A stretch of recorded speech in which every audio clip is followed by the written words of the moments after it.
Pointe sur Radio J. Effectivement, c'est Raphaël Jérusalemi qui est avec nous, comme chaque semaine, comme chaque lundi matin. Bonjour Raphaël. Bonjour. Merci beaucoup d'être avec nous pour commenter cette actualité en Israël. Alors, on va peut-être d'abord parler du retour des otages samedi. 3 otages qui sont revenus en meilleure forme physique, visiblement, que ceux de la semaine dernière. Que vous ont inspiré ces nouvelles images et également ce jeu du Hamas? On a vu scène assez cynique où ils ont forcé un otage à tenir un panneau avec écrit le nom d'un otage et un sablier, en fait, hein, c'est ça? Voilà, oui, alors d'abord, visiblement, c'est le mot, comme vous avez dit, c'est-à-dire ils ont l'air en meilleure forme que les 3 précédents qui étaient rachitiques et massiers, mais ce n'est évidemment que de la poudre aux yeux. Ils ont été engraissés, si j'ose dire, en vue de leur libération, justement parce qu'il y avait eu cet impact négatif auprès de l'opinion publique de voir l'état lamentable des otages précédents. On sait malheureusement maintenant par expérience que les médecins vont découvrir de nombreux problèmes qui ne sont pas visibles à l'œil nu, intérieurs, digestifs, dus à la malnutrition, toutes sortes de problèmes de santé dus au fait qu'ils n'ont pas été exposés au soleil et à la vitamine D pendant des mois.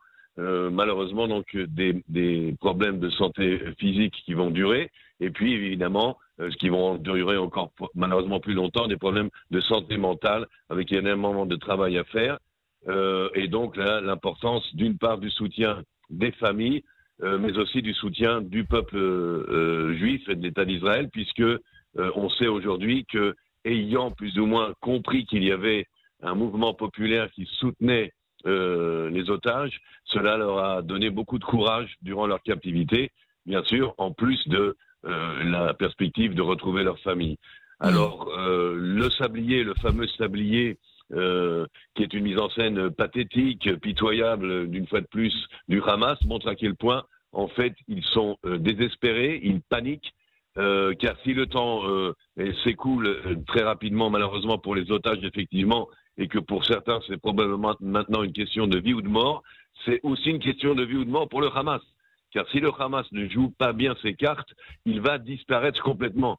Il n'aura plus aucun avenir, ni militaire, ce qui est probable, mais même politique, car il espère peut-être, par exemple, se joindre à l'OLP dans la gestion de l'autorité palestinienne. Il cherche un moyen de survivre quelque part.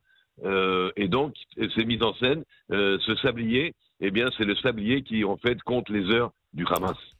Alors, par ailleurs, les pourparlers vont se poursuivre avec le Hamas. On sait que ce soir, le Premier ministre israélien va réunir son cabinet de sécurité. Il y a des rencontres, notamment au Qatar, mais aussi en Égypte. Est-ce qu'on est, selon vous, vers une voie de négociation supplémentaire pour obtenir la libération d'autres otages, ou vous pensez qu'après cette première phase, ça risque de se compliquer, Raphaël?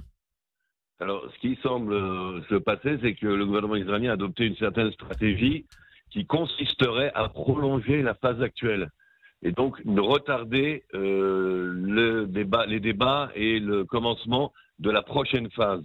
Prochaine phase qui prévoit un retrait total des troupes de Tsahal, mais aussi évidemment la libération de tous les otages, en tous les cas vivants.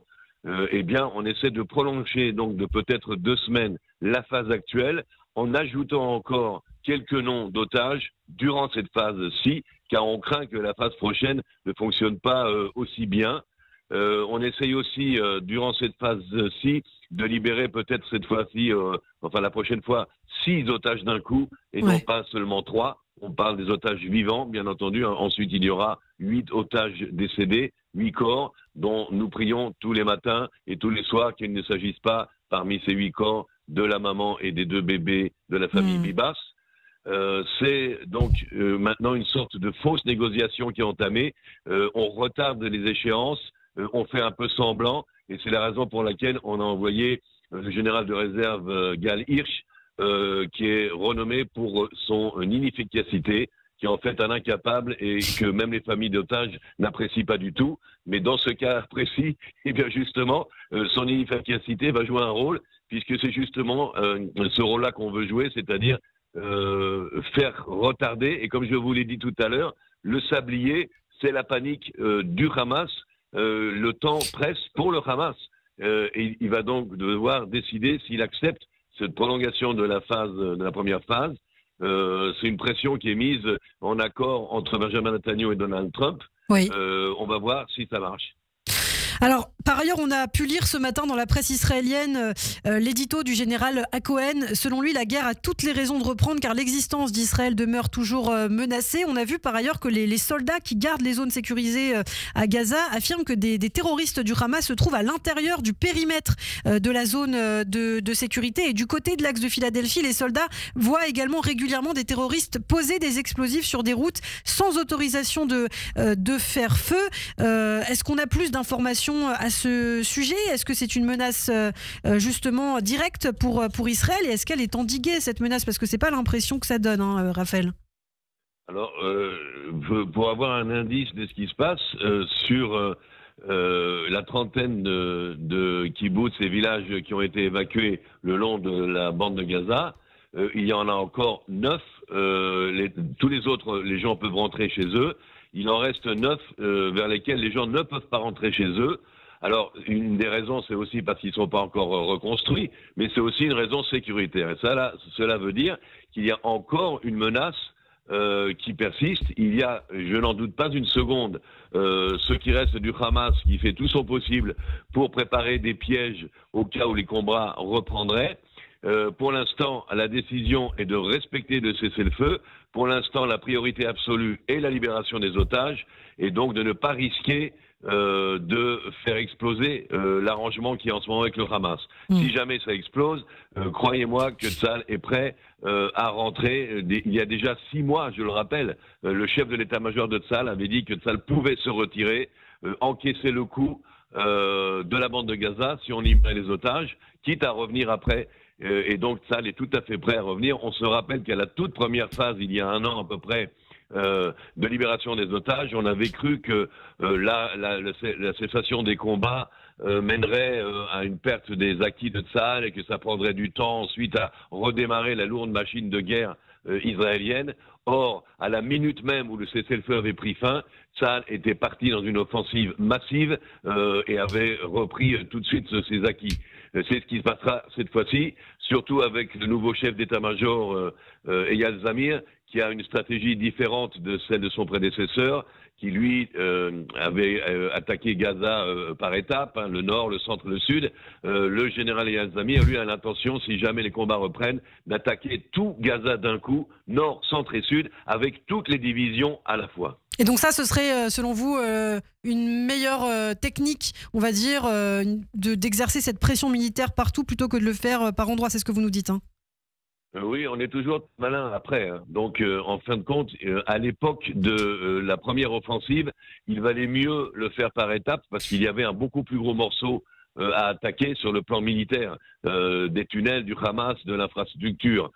Aujourd'hui, le Hamas étant affaibli, on peut plus facilement envisager une opération de grande envergure sur toute la bande. Donc, à chaque moment, il y a eu la stratégie qui convenait.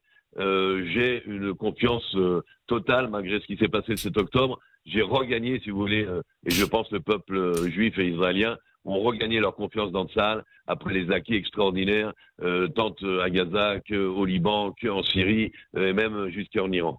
Un mot, Raphaël, aussi de ce qui se passe sur le front nord. Le chef du Hezbollah menace, appelle le gouvernement et l'armée libanaise à forcer Israël à se retirer du pays. Israël ne veut pas se retirer du pays après la date butoir, donc c'est-à-dire après-demain, va rester visiblement sur place avec l'appui de Washington.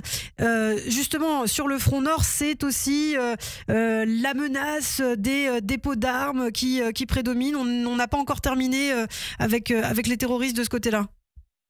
Non, par contre, à l'inverse de ce qui s'est passé à Gaza, c'est-à-dire qu'on a réussi à affaiblir le Hamas militairement, mais il a gardé plus ou moins une certaine puissance politique dans Gaza. Au Liban, c'est un peu le contraire. On a véritablement affaibli la position du Hezbollah dans la vie politique libanaise. On le voit avec le gouvernement actuel où il n'a que 3 postes ministériels mineurs. Par contre, effectivement, c'est un beaucoup plus gros morceau sur le plan militaire, sur le plan de l'armement, de l'arsenal, du nombre de terroristes armés. C'est une force qui est presque le décuple que n'était la force du Hamas. Donc là, la stratégie est différente, c'est affaiblir politiquement, mais c'est aussi se préparer, et ça a été fait.